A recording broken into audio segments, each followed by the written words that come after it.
So if you do become Prime Minister, what would be the first thing a Labour government would devolve to Greater Manchester? Would you consider giving Andy Burnham tax-raising powers, for example? Well, Andy and I are in that discussion, and in terms of how do we make sure that more power, more decision-making, more resource goes to Greater Manchester.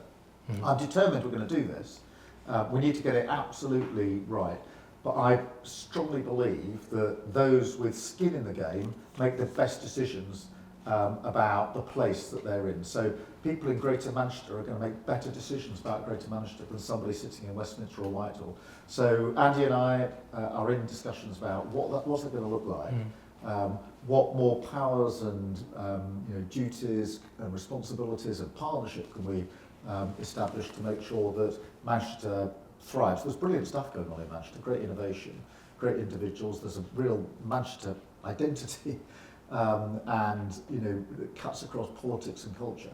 We need to build on that, and Andy and I are in discussions about how we're going to make that work. Because you've talked, as a party, you've talked about devolving power in other parts of the country and sort of using Greater Manchester as a bit of a model. But by the end of the first term of a Labour government, will Greater Manchester have more power devolved as well than it currently does? Yes, and it will be a driver of what goes on in Manchester, and even more influential way than it is now. Can you say what kind of thing, what sort of field are we talking in? What was going to be more devolved than? Certainly when it comes to the economy and driving a sort of economic powerhouse in Greater Manchester. You see elements of that already. Look at what's happened in the city centre.